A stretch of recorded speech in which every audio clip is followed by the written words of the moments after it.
शेतातून जाणाऱ्या रस्त्याच्या वादातून झालेल्या हाणामारीत एकाचा मृत्यू झाल्याची घटना नगर तालुक्यातील वाळकी गावच्या शिवारात गुरुवारी 4 एप्रिलला सकाळी घडली।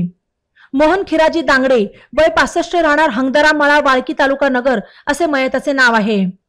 वाळकी गावच्या शिवारात हंगदरा मळा तलाव असून या तलावालगत दांगडे वस्ती तसेच तेथून काही अंतरावर तिरमले वस्ती आहे। या वस्तीकडे जाण्यासाठी तलावाजवळून रस्ता आहे। गुरुवारी 4 एप्रिलला सकाळी तिरमले वस्तीवरील एकाबरोबर मोहन दांगडे यांचा वाद झाला। या वादाचे पर्यवसन पुढे हाणामारीत झाले। यामध्ये दांगडे यांना लाकडी दांडक्याने जबर मारहाण करण्यात आली आणि त्यात ते गंभीर जखमी झाले।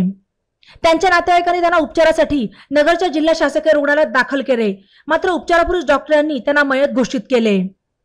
ही माहिती मिळताच नगर तालुका पोलीस ठाण्याचे सहाय्यक पोलीस निरीक्षक प्रल्हाद गीते, पोलीस उपनिरीक्षक जयेश गांगुर्डे यांनी पोलीस पथकासह जिल्हा रुग्णालयात धाव घेत मृताच्या नातेवाईकांकडून आणि तेथे उपस्थित वाळकीच्या काही नागरिकांकडून घटनेची माहिती घेतली। या प्रकरणी जिल्हा रुग्णालयातील डॉक्टरांच्या माहितीवरून नगर तालुका पोलीस ठाण्यात अकस्मात मृत्यूची नोंद करण्यात आली असून नातेवाईकांच्या फिर्यादीनंतर खुनाचा गुन्हा दाखल करण्यात येणार असल्याचे पोलिसांनी सांगितले। ई नवा मराठा यूट्यूब चॅनलला सबस्क्राइब करा आणि बेल आयकॉनवर प्रेस करा।